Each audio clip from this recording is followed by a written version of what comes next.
Operation सिंदूर को 1 साल से ज्यादा का वक्त बीत चुका है, लेकिन अब इसके कई ऐसे पहलू सामने आ रहे हैं जो उस वक्त सार्वजनिक नहीं हुए थे। पूर्व chief of defence staff general Anil Chauhan ने ऑपरेशन सिंदूर को लेकर अब तक का सबसे बड़ा खुलासा किया है। ऑपरेशन सिंदूर के दौरान पाकिस्तान के किराना हिल्स पर भारत का जो ड्रोन टकराया था वो अनजाने में टकराया था। जनरल चौहान ने कहा है कि भारतीय सेना ने पाकिस्तान के सरगोदा में रडार की तलाश में लॉयटरिंग मिशन भेजा था, लेकिन जब उसे रडार नहीं मिला तो वो वहीं पास किराना हिल्स की पहाड़ियों से टकराकर गिर गया था।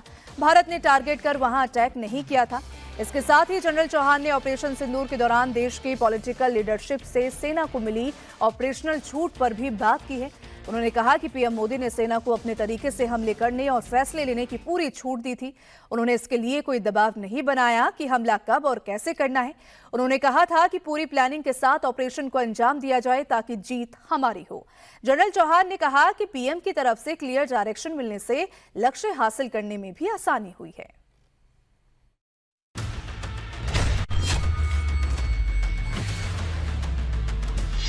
22 अप्रैल 2025 पहलगाम में आतंकी हमला। साइड में था एक इंसान है, उसने उसको गोली मार दी। मैंने बंदे का बचा लो। 26 लोगों की मौत के बाद भारत ने तय किया कि इस बार जवाब सिर्फ सीमा पर नहीं बल्कि आतंक के उन ठिकानों पर भी दिया जाएगा जहां से भारत के खिलाफ साजिशें रची जा रही थी। और फिर 7 मई को शुरू हुआ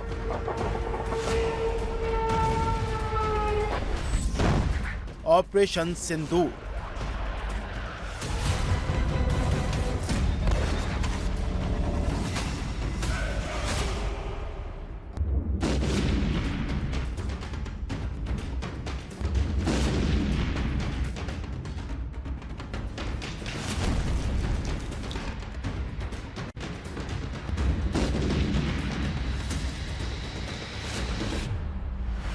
लेकिन अब पूर्व सीडीएस जनरल अनिल चौहान के ताजा खुलासे ने ऑपरेशन सिंदूर की कई ऐसी परतें खोली हैं जो उस वक्त सामने नहीं आई थी।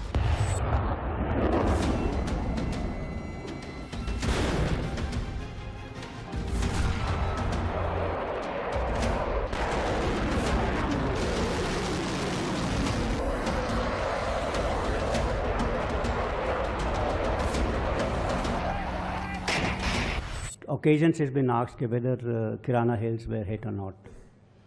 That's where their nuclear facilities are there. And with Bharti had rightly clarified that we did not target Kirana Hills. Kirana hills Pakistan के न्यूक्लियर इंफ्रास्ट्रक्चर से जुड़े इलाके के तौर पर जाना जाता है। जनरल चौहान के मुताबिक भारतीय फोर्सेस का एक लॉइटरिंग मिशन सरगोदा के आसपास रडार इंस्टॉलेशन को तलाश रहा था, लेकिन मिशन के दौरान फ्यूल खत्म होने के कारण वो लॉइटरिंग मिशन अपने इंटेंट टारगेट से भटक गया और किराना हिल्स से टकरा गया। जनरल चौहान के मुताबिक ये किराना हिल्स को टारगेट करके किया गया डेलिब्रेट स्ट्राइक नहीं था। I can maybe give a kind of an explanation. Before those strikes, we had sent in a lot of loiter ammunitions at Sargodha. And Kirana Hills is about 10 kilometers north of Sargodha. So the loiter ammunition is looking for radars which are in around Sargodha. And it's got a lifetime, means time. It will loiter for about 2 hours, and once it doesn't find a target, then it comes down and hits somewhere. It must have come and hit, one of those hills. So that could be one of the reasons as to what people asked. Yes, because Pakistani media also showed some kind of images in which there was smoke coming out from Kirana Hills, and they were asking. Kirana hills पर हुआ target भले ही accidental strike था, लेकिन operation सिंदूर की सबसे अहम बात सिर्फ टारगेट्स नहीं थे।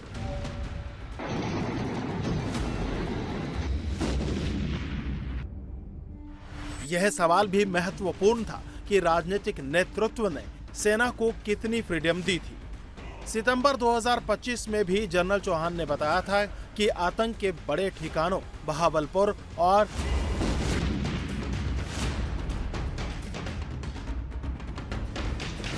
मुरीदके पर एयर पावर का इस्तेमाल इसीलिए किया गया क्योंकि केवल ड्रोन्स और लोइटरिंग म्यूनिशंस से राजनीतिक उद्देश्य हासिल करना संभव नहीं था। उन्होंने कहा था कि पॉलिटिकल लीडरशिप की तरफ से मिलिट्री को फुल ऑपरेशन फ्रीडम और क्लियर डायरेक्शंस मिली थी।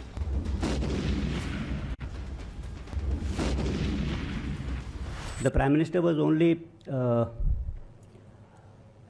he told us only one thing, that he's not under any kind of a political pressure to do it immediately. He said, do it at your own time, but ensure that there is no reason for failure, either human or because of technical reasons. And we should have evidence of whatever we do. And the fourth thing which he told us was complete freedom of action. So for the military, actually, there could have been nothing better than this. What they want always is clear political direction, and that was available to us. यानी फैसला राजनीतिक नेतृत्व का था, लेकिन target selection, weapon selection और operation को execute करने की जिम्मेदारी पूरी तरह से मिलिट्री लीडरशिप के पास थी। और यही ऑपरेशन सिंदूर की सबसे बड़ी खासियतों में से एक थी। राजनीतिक उद्देश्य स्पष्ट था, लेकिन उसे हासिल करने का ऑपरेशनल तरीका सेना ने परिस्थितियों के मुताबिक लिया और फिर जरूरत के हिसाब से उसमें बदलाव भी किया गया। 10 मई 2025 की सुबह पाकिस्तान ने सीज फायर की पहल की, लेकिन भारत ने तुरंत हामी नहीं भरी। पूर्व सीडीएस के मुताबिक पाकिस्तान डीजीएमओ ने हॉटलाइन के जरिए संपर्क किया, लेकिन भारत ने उसे दोपहर तक इंतजार कराया, क्योंकि भारत की प्लान्ड स्ट्राइक्स का लगभग आधा हिस्सा उस समय बाकी था।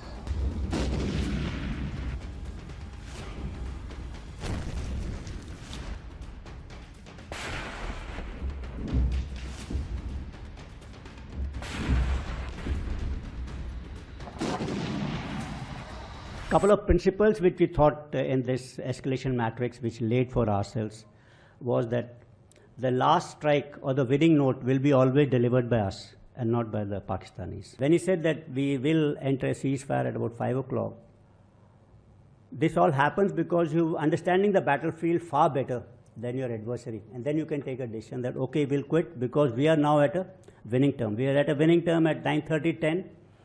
We carried on those strikes till about 1 o'clock. So we ensured we had a better victory, and then we said, okay, we will talk at 3 o'clock. So that ceasefire is to be decided at 5. That was what we decided. यानी cease fire का सवाल उस वक्त आया जब भारत अपने military objectives अभी पूरे कर रहा था। पूर्व सीडीएस का ये बयान इसीलिए भी महत्वपूर्ण है क्योंकि ऑपरेशन सिंदूर के दौरान अमेरिका की भूमिका को लेकर लगातार राजनीतिक बहस होती रही है। अमेरिकी राष्ट्रपति डोनाल्ड ट्रंप ने सीज फायर में अमेरिकी भूमिका का दावा तब भी किया था और आज भी करते हैं। वहीं भारत ये लगातार कहता रहा कि सेसेशन ऑफ मिलिट्री एक्शन दोनों देशों के मिलिट्री चैनल्स के जरिए हुआ। विदेश मंत्री एस जयशंकर ने भी कहा था कि पाकिस्तान को रोकने के लिए तैयार करने में भारतीय मिलिट्री एक्शन की भूमिका थी।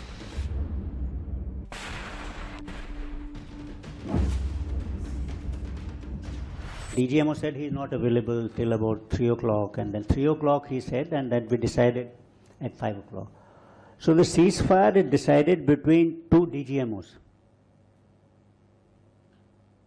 And that's it.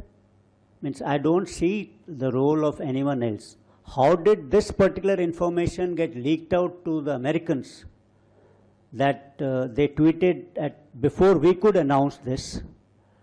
Again, I'm really, and that's it. Means I don't see the role of anyone else.